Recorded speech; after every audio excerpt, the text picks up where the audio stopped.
When she sees this one thing, every time she will cry. Is Kristin normal in this area? Is it me?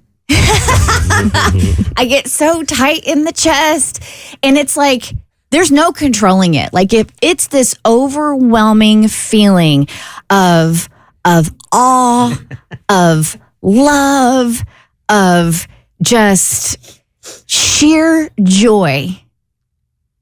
And it hasn't happened often because I don't live in a place where this can happen often. So when it does, it's rare. And in that moment, it is life transformative. And I get very emotional every time I see a manatee. And I need to explain, okay? I need to explain. And because this was a surprise manatee. Like it wasn't like I was going to like a manatee sanctuary or I was seeking out a manatee. The manatee sought me out. Sure and did. It felt very destined. That was you, huh? Uh-huh. Okay. It did. So we went to the Keys for spring break. Look, I'm holding my heart because I'm never going to forget our moment together.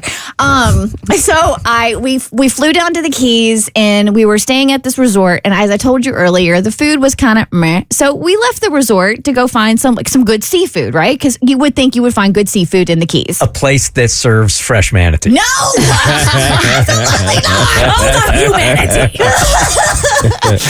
So we go to this place called Castaway, right? And it's a dive. It's a hole in the wall. Like we were in the Florida Keys trailer park of all trailer parks. We were driving and I'm like, I don't know who recommended this, but sounds perfect. This is so sketch, right? So we almost went to one other restaurant because the area was like so sketch. We almost went to a different restaurant and I was like, no, there's a spot, just park so we can get out so I can get some freaking peel and eat shrimp. All right. So like, let's just go. So we park and, we go into the restaurant. And again, it's like kind of a divey restaurant, but there's a bunch of people in there. All right, cool. And then they take us outside because I asked if we could sit outside, even though it had been a little rainy. It was a drizzly day. We had gone to the turtle hospital earlier and seen all the hurt turtles. And they sit us outside on the patio and it's literally on a canal. Like the restaurant is on a canal. There's no railing. Like you can if you have one too many beers, you were in the water. And there's all these trailers right across the canal. But I mean, these people, they got trailers and they got boats because, they're on a canal. And I walk outside and my heart stops. Not one, not two, not three, but there are 4 manatees in this canal. A family. That is unique. And when I say right up against this restaurant, right up against this restaurant. And when I say I lost my mind, I lost my mind. I got on the ground with my son. Like I am on the ground and just staring at these majestic water beast. So they're called sea cows because they are so gentle and they are so docile. I'm going to get emotional talking about them. Manatees don't. I can't believe it. Have you ever seen what one looks like? Yeah. Okay. I had to look it up though. Yeah, but they're called and they're referred to as the Buddhas of the sea. And they're very slow moving. They're intentional, even though they've been hurt and scarred because there was one that had a huge scar on his back from obviously a boat propeller. They don't let that, take away from their love and gentleness. and they're just, oh my. They're beautiful. They're beautiful in an English bulldog kind of way. Yes. If an English bulldog could swim, it would be a manatee. I can see that. Yeah.